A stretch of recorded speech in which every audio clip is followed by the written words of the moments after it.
ఏ course నేర్చుకోవాలో తెలియట్లేదా? అయితే ఇనుమాటిక్స్ career guidance ని follow అవ్వండి.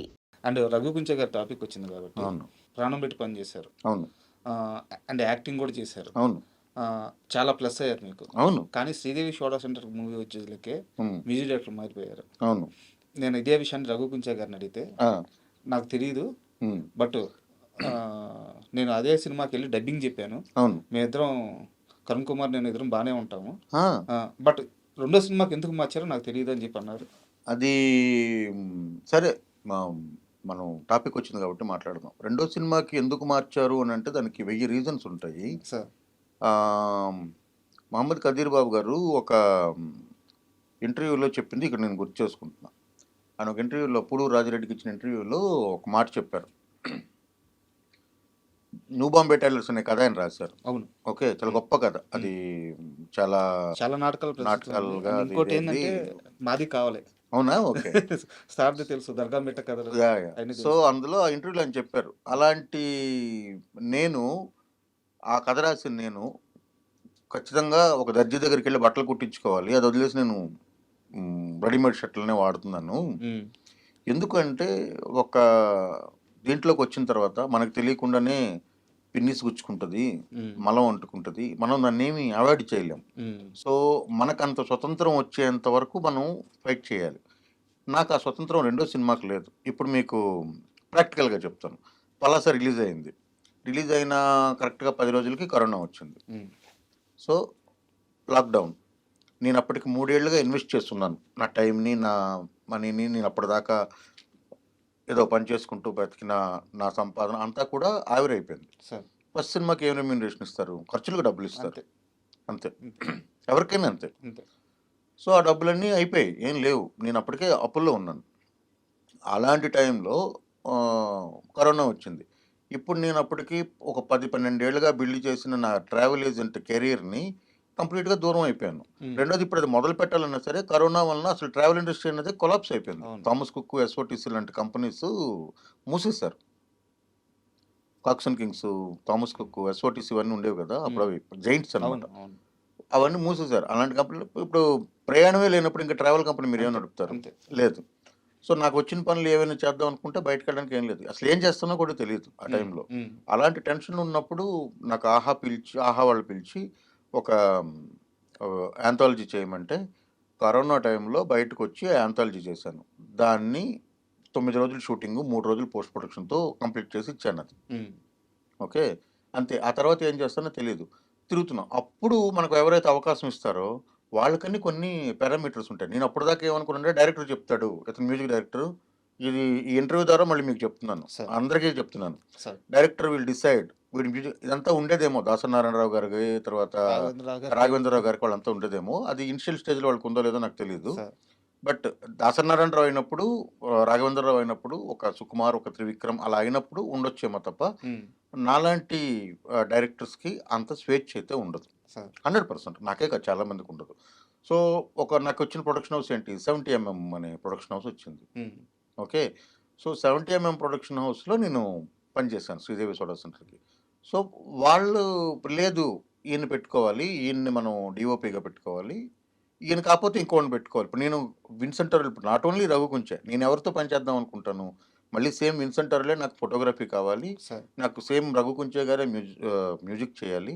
సరే మ్యూజిక్ చేయకపోయినా అందులో ఒక పాత్ర ఉంటుంది, విలన్ పాత్ర. ఉమ్, వాడు తూర్పుగోదావరి అయ్యి ఉండాలి, ప్రాపర్గా తూర్పుగోదావరి మాట్లాడగలగాలి. అట్ ద సేమ్ టైం ఒక పెళ్ళై ఒక 10 ఏళ్ళు కాపురం చేసిన తర్వాత భార్య విడిచిపెట్టేసిన ఒక క్యారెక్టర్ అది. అవును, ఆ క్యారెక్టర్ 100% రఘు గారు సరిపోతారు. సరిపోతారు. కరెక్ట్. ఎందుకంటే వాడు మళ్ళీ క్రూరంగాను దీనిగాను కూడా చాలా దీనిగా ఉండాలి వాడు. అదే ఆవిడ క్యారెక్టర్, సినిమాలో ఉండే క్యారెక్టర్, కాశీ అనే క్యారెక్టర్. సో ఆ క్యారెక్టర్ నేను రఘు గారినే ఫస్ట్ ప్రపోజ్ చేశాను. ఉమ్, ఓకే, కానీ ప్రొడక్షన్ హౌస్లో చాలా కాలిక్యులేషన్స్ ఉంటాయి. ఓకే. సో 70mm ఏమనుకుంటుంది, నేను ఒక హీరోయిన్ అనుకున్నాను, నేను ఒక టెక్నీషియన్ అనుకుంటాను, నేను ఒక హీరో గారు మాత్రం ఫిక్స్డ్ సుధీర్ గారు, ఉమ్, నేను ఎవరెవరినో అనుకుంటాను. వాళ్ళు ఇంకెవరెవరో పెడితే దానికి బిజినెస్ అనేది బాగుంటుంది, ఎందుకంటే మంచి కథకి వీళ్ళంతా యాడ్ అవ్వచ్చు కదా అన్నది వాళ్ళ తలకి ఉంటుంది. ఇప్పుడు నేనేం ఆలోచించాలి అక్కడ, కరెక్ట్. ఇక్కడ మీకు ఆ చాయిస్ లేదు కదా! నాకు చాయిస్ ఉండదు. అవును. అయిపోయింది. శ్రీదేవి సోడసంటర్ ఓవర్. హ్మ్. మళ్ళీ దాని డబ్బింగ్‌కి వచ్చినప్పుడు నేనే రఘు గారికి ఫోన్ చేశాను. రఘు గారు వచ్చారు. డబ్బింగ్ చెప్పారు ఆ పాత్రకి. అవును. ఆయన చేయవలసిన పాత్రకి ఆయనే చెప్పారు. సో, అది బయట ఎలా ఉంటదనంటే, అంటే ఇప్పుడు నేను ఇంత ఓపెన్‌గా ప్రొడక్షన్ హౌస్ పేరుతో కూడా చెప్తున్నాను కదా! అవునవును. అంటే నేను అబద్ధం చెప్పడానికి అవకాశం ఉంది. అవును. మీరు మంచి ప్రశ్న వేశారు. సో, బయట అరే! మనతో కలిసి పని చేసాం కదా! మనందరం పని చేసి ఫస్ట్ సినిమా అయిపోయిన వెంటనే రెండో సినిమాకి వీడు ఏదో ఇది చూసుకున్నాడంటారు. వదిలేసాడు. బట్ అలా ఉండదు. వదిలేసి వెళ్ళిపోవడం అంటూ ఏమి ఉండదు. అది కుదరదు. ట్రెండ్ అయిపోయాయి కదా! దాని తర్వాత సినిమా ఏం చేశాను? కళాపురం చేశాను. అందులో రఘు గారికి పెట్టే ఇదైతే ఏమి లేదు. అసలు అది జీ వాళ్ళు తీసుకున్నారు కాబట్టి, హ్మ్. ఆ టైంలో జీ వాళ్ళతోని మనకున్న దీంతోని ఒక టక్కున ఒక సినిమా చేయమంటే టక్కున ఒక 30 రోజుల్లో సినిమా చేసేసి ఇచ్చేసాం. కళాపురం అయిపోయింది. ఆ తర్వాత మట్కా వచ్చింది. అంతే కదా! అవును. సో, మట్కా వచ్చినప్పుడు అగైన్ మట్కా కంటే ముందు నేను చేయాల్సిన సినిమా ఏంటో తెలుసా మీకు? సార్. 'అంబుసోల్' అనే సినిమా చేయాలి. ఓకే. 'అంబుసోల్‌లో' ఫుల్ లెంగ్త్ క్యారెక్టర్ రఘు గారికి నేను రాశాను. ఆ! అయితే ధీరజ్ మొగలినేని గారితో నేను చేయాలి ఓకే. ఈ ఈ ప్రాజెక్ట్. హ్మ్. ఓకే. సో, ఒక ఇద్దరు ముగ్గురు హీరోల వలన అది కుదరలేదు. హ్మ్. ఆ పేర్లు అనవసరం అది మనకి. బట్ ధీరజ్ గారు నేను చాలా సిన్సియర్‌గా ట్రై చేశాము. అందులో రఘు గారికి, పెద్ద షావుకారు చేసిన ఆయనకి ఇద్దరికీ మళ్ళీ సమానమైన క్యారెక్టర్స్ చాలా పెద్ద క్యారెక్టర్స్ రాశాను. రఘు గారు చాలా సూపర్బ్ క్యారెక్టర్ అది. బట్ ఆ సినిమా తీస్తేనే అందులో రఘు గారే యాక్ట్ చేస్తారు. అది ఓకే విషయం. అది తీసిన తర్వాత. సో, అది రాశాను. ఆ తర్వాత అది కుదరలేదు. మట్కా వచ్చింది. మట్కాకి వచ్చినప్పుడు మళ్ళీ సేమ్. అంతే కదా! పెద్ద మళ్ళీ సేమ్. అంటే అక్కడ ఆహ్, ఈయన్ని పెడదాము అనంటే కుదరదు. అది కుదరదు. చాలా వినాల్సుంటది. అంటే ఇప్పుడు సినిమాల్లో ఉండి నేను కంప్లెయింట్ చేయలేను గానీ, చాలా వరకు మనం వినాల్సుంటది. సో, మనం ఏంటంటే ఇది కాకపోతే ఇతను సరే ఇతనితో ఎళ్ళొచ్చు అనుకుని ఎళ్ళిపోవాల్సిందే. లేదనుకుంటే ఇప్పుడు నేను ఆపర్చునిటీ లేకుండా కూర్చోలేను గదా! సార్. నాకు కూడా ఇల్లు గలవాలి గదా! కరెక్ట్. కరెక్ట్. సో, ఇది నడవాలి. ఇలా అయినప్పుడు బోలెడు అపార్థాలుంటాయి. బట్ దాన్ని నేనేం చేయలేను. సార్. నా చేతిలో లేదు. ఇప్పుడు మణిశర్మ గారు 2 సినిమాలు పనిచేశారు. ఇది 'శ్రీదేవి సోడా సెంటర్‌కి', 'కళాపురం' అవును. కూడా ఆయన నా మాటకి ఏమాత్రం ఇది లేకుండా ఇమ్మీడియేట్‌గా చేశారు. బట్ అప్పుడు ఎవరు చేశారు దాన్ని ఎస్ఆర్‌టి అంటే ఆర్4 రజనీ మేడము, మన వాళ్ళ హస్బెండ్ మన ఈయన 'రామ్ తల్లూరి' గారు దానికి ప్రొడక్షను. తర్వాత జీ5 హ్మ్. నిమ్మకాయల ప్రసాద్ గారు అప్పుడున్నారు. సో, మీకెవరు నచ్చితే వాళ్ళతో వెళ్ళను. నేను మణిగారి దగ్గరికెళ్ళాను. సార్ ఆ రెమ్యూనరేషన్ అయితే దీనికి రాదు. బట్ నాకు కొంచెం తక్కువ ఒరేయ్! నీకెవడురా రెమ్యూనరేషన్ అడిగాడు. నువ్వు ఫస్టు సినిమా చెయ్యి. ఏదో ఒకటి చూసుకుందామని ఆయన అంత హ్మ్. దీనిగా ఉన్నారు. బట్ నేను అప్పటి నుండి మణిగారితోనే ముందుకెళ్దామని నేను అనుకున్నాను. కానీ మట్కాకి మళ్ళీ నాకు ఆ ఛాన్స్ లేదు. సార్. సో, మళ్ళీ ఆడియో కంపెనీస్ వస్తాయి. ఒక సినిమా మొదలు పెట్టగానే ఒక పెద్ద హీరోతో పెద్ద ప్రొడక్షన్ హౌస్ అనగానే 10 మందొస్తారు. ఆయనొద్దండి, ఈయన కావాలి. ఈయనొద్దండి, ఈయన కావాలి. హ్మ్. ఇలా చెప్పండి. మీరు డైరెక్టర్‌కి చెప్పండి. ఎంత ప్రెషర్ ఉంటదంటే విపరీతమైన ప్రెషర్ ఉంటది. చాలా ప్రెషర్ ఉంటది. ఓకే. సినిమా తెరపై చూపించేంత ఈజీ కాదు. అదంతే చాలా ప్రెషర్ ఉంటది. ఇప్పుడు నేను ఒక అబ్బాయిని చాలా ఇష్టపడి అతన్ని పెట్టుకోవాలని అనుకుంటాను. అతను ఎక్కడో ఒక పెర్ఫార్మన్స్ చూసుంటాను. పలాసలో నాకది కుదిరింది. ఎందుకంటే పలాసలో నన్నెవ్వరు అడిగే ఇది ఎవ్వరికీ లేదు. ఎందుకంటే ప్రొడ్యూసర్ గారు, నేను, హీరో అందరం కూడా ఒక తాటి మీద ఉండి ఎళ్ళిపోయాం. సార్. భరద్వాజ్ గారు మాకు పూర్తి స్వేచ్ఛ ఇచ్చారు. ఆయన ప్రజెన్స్. పర్యవేక్షించినప్పటికీ హ్మ్. ఆయనేంటంటే "నీకెవరు నచ్చుతారు? నువ్వేమనుకుంటున్నావు అది చెయ్యరా బాబు" అని చెప్పారు. కాబట్టి అది నాకు కుదిరింది. అన్ని సార్లు అది కుదరదు. ప్రొడ్యూసర్‌తో మీరెక్కడ విభేదిస్తారు? విభేదించలేరు కదా! కరెక్ట్. అది కుదరని పని. మీరు చెప్పండి అంటే అది ఎప్పుడవుతుందంటే మళ్ళీ ఇందాక చెప్పినట్టే. నేను ఒక 200,00,00,000 సినిమా ఈ రోజున్న మార్కెట్ ప్రకారం ఒక 200,00,00,000 సినిమానో, 100,00,00,000 సినిమానో చేసిన తర్వాత అప్పుడు ఆఫీస్‌కి వచ్చి అయిపోయిందా లేదా? అందరూ బాగా భోంచేస్తున్నారా? మంచిగా ప్రొడక్షన్ నడుస్తుందా? డైరెక్టర్ గారు కంఫర్ట్‌గా ఉన్నారా? అని అడిగేది ఆ తర్వాత ఉంటది. అంతేగాని అన్ని సార్లు అది కుదరని పని. అండ్ ఇంకో చిన్న క్లారిటీ ఏందంటే, ఇది నేనే అడిగాను రఘు గారిని. హ్మ్. సో, రఘు గారు కంప్లెయింట్‌గా ఏం చెప్పలేదు. రఘు గారు కంప్లెయింట్ చెప్పరు.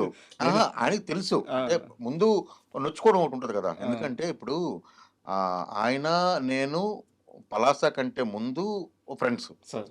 నా ఫస్ట్ షార్ట్ ఫిల్మ్ అంటే నేను మనుషుల్ని పెట్టి చేసిన షార్ట్ ఫిల్మ్ ఏదైతే ఉందో, అవును. అది మ్యాంగో వాళ్ళకి చేసింది. 'అంజలి' ప్రణతి అనే గారితో ఫిల్ము. రఘు గారు. అందులో అంజలి గారు, అవును. ఆయన వాళ్ళిద్దరే చేశారు. ఓకే. సార్. సో, నేను ఆయన్ని ఎలాగా ఇది చేయగలుగుతాను? అలా చేయలేను. సార్. ఇప్పుడు నెక్స్ట్ చేస్తున్న సినిమాలో కూడా ఆయన మొన్న 'హనీ' అనుకున్నాం. 'హనీలో' ఫస్ట్ ప్రిఫరెన్స్ అనుకున్నది, పేరు రాసింది రఘు గారిదే. హ్మ్. రఘు గారు చేస్తే అద్భుతంగా ఉంటదని నేను అనుకున్నాను. హ్మ్. బట్ ప్రొడ్యూసర్స్ అనుకోలా. హ్మ్. నేనేం చేయలేను. ఎందుకంటే వాళ్ళంటే మనకు ఓటీటీ మార్కెట్ ఉండాలి కదా! మనం ఇలా చేయొచ్చు కదా! అలా చేయొచ్చు కదా! అని వాళ్ళు అనుకున్నారు. అనుకున్నప్పుడు ఫైన్ నేను ఇంకేం చేయలేను. And for more videos, Please subscribe to iDream. Please subscribe to iDream. Please subscribe iDream. And please subscribe to iDream. For more videos, subscribe to iDream. Please like, share, and subscribe to the channel. Congratulations, iDream. Subscribe to iDream. Subscribe to iDream. So subscribe to iDream Media. iDream ki iDream team అందరికి huge congratulations. Please subscribe iDream Media. Please subscribe to iDream. Subscribe iDream. Please subscribe to iDream. iDream అంటే నా కళల channel subscribe చేసుకున్న నోరు తిరుగుతలేదు మీరైతే గంట గుర్తు కొట్టండి. For more such videos, please subscribe to iDream. Subscribe to iDream. Please subscribe to iDream. Please subscribe iDream Media. Please do subscribe to iDream. Please subscribe to iDream Media. For best entertainment and information, please subscribe iDream. And don't forget to subscribe to iDream.